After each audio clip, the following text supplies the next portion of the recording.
The Redmi Note 14 Pro 5G and 14 Pro Plus 5G have just launched in the global market, and since they're very similar, this video should help you make the right choice. In their identical looking boxes, you'll find the devices themselves, black silicon cases, charging cables, and of course their respective charging blocks.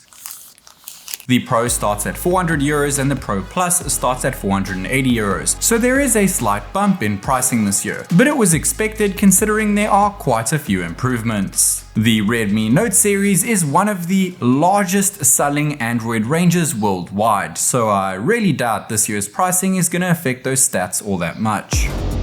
The Note 14 Pro comes in midnight black, coral green, and lavender purple, while the Note 14 Pro Plus comes in midnight black, frost blue, and lavender purple. I have the green 14 Pro and the purple 14 Pro Plus. Purple is the only color with a vegan leather back for both devices, which is naturally thicker and lighter than the other colors. Overall, the Pro Plus is thicker and heavier than the standard Pro. Both of them have huge camera modules which are identical, but the Pro Plus has a more sophisticated look with all its camera lenses tucked behind the same glass. I kinda prefer the look of the regular 14 Pro though. They both have aluminum composite frames this year, but the Pro Plus has a more protected backplate as it's using Gorilla Glass 7i as opposed to the plastic back of the Pro. Of course, this doesn't matter if you pick up the purple vegan leather option. The good news is that both of them have an IP68 dust and water certification, and both of their screens are now protected by Gorilla Glass Victus 2. So the only real difference here is that the standard Pro variant has a plastic back if you pick up a non-vegan leather color,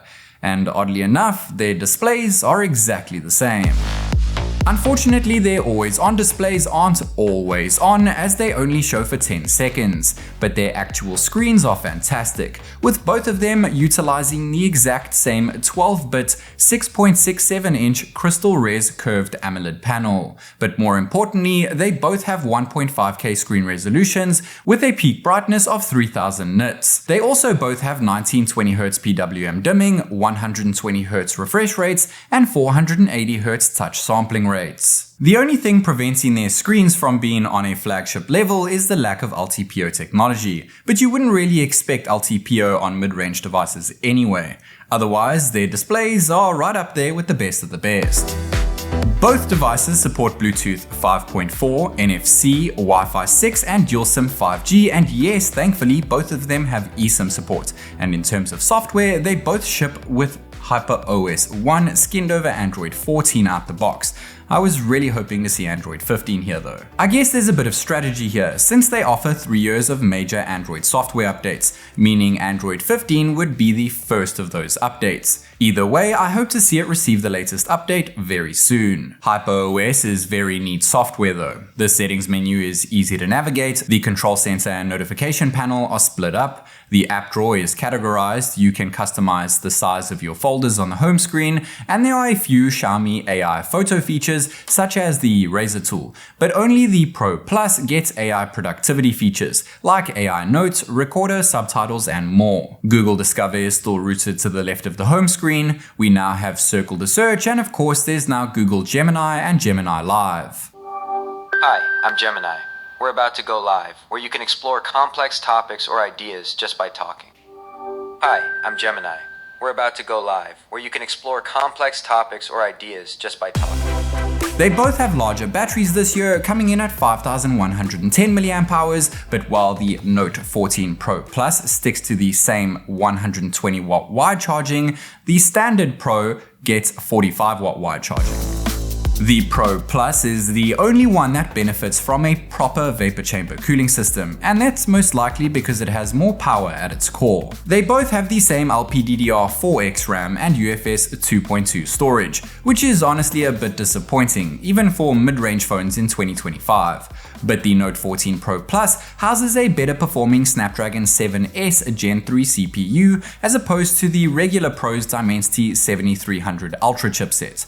They both run on 4nm process nodes, and they both have the same 2.5 GHz max clock speeds, but the Snapdragon chip has better cores. So naturally, the Pro Plus scored higher across multiple different benchmark tests, but not really by that much. The main difference here is in the graphics department, so it should be slightly more capable when playing games. If you're after slightly better performance, then the Pro Plus is the one to pick up, but when it comes to cameras, they both have the exact same camera setup, though maybe those different chipsets play a bigger role in post-processing. Their selfie cameras have changed up to 20 megapixel sensors. Their main cameras are the exact same 200 megapixel ISOCELL HP3 sensors with OIS. They offer the same 8 megapixel ultra-wide cameras, and they still skip out on telephoto sensors in favor of 2 megapixel macro cameras. And while those macro cameras can do the job, they aren't really any better than what ultra-wide cameras can already produce. Their ultra-wide cameras are decent, but are in much need of an upgrade. Nevertheless, the Pro Plus seems to offer a more dynamic range. Taking native 200 megapixel shots with their mains once again has the Pro Plus come out ahead, and it's the same case when binning them down. The Pro Plus just processes better, probably due to that chipset. The standard 14 Pro continues to overexpose at 2x lossless zoom, which both can do in 200 megapixel mode. And this is even more evident when binning them down. The Pro seems to oversharpen even more at 5x zoom, once again leaving the Pro Plus with the upper hand. And while the Pro continues to oversharpen at 10x zoom,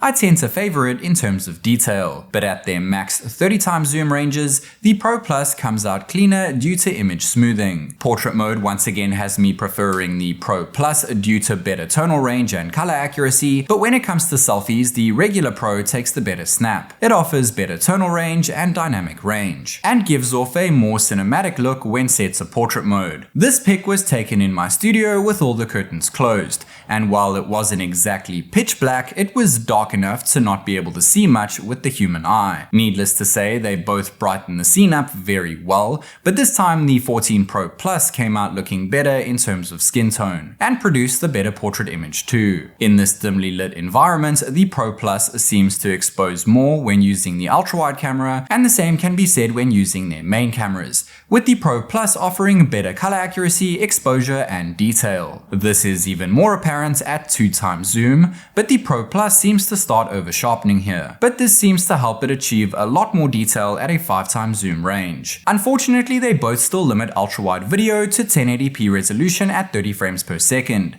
but the Redmi Note 14 Pro Plus seems to produce video quite a lot better, leading to a more natural representation of the scene. When recording with their main cameras, they are both limited to 4K 30fps video, and while they both suffer from focusing issues, their video isn't half bad. The Pro looks a lot more natural, and while the Pro Plus oversaturates colors, it does provide more detailed video. Unfortunately, none of these devices support portrait video when using the main or even the selfie cameras. And unfortunately, the selfie cameras are capped at 1080p recording, so there's no 4K option, though there is 1080p 60fps, which is great.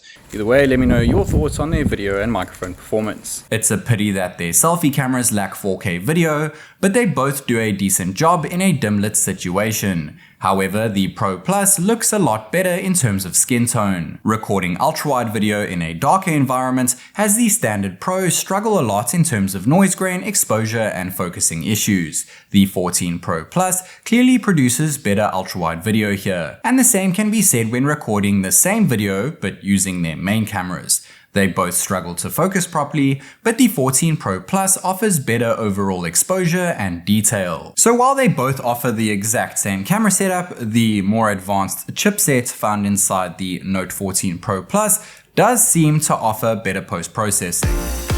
Both the Redmi Note 14 Pro and 14 Pro Plus offer identical hardware, but the extra €80 for the Plus model certainly seems worth it.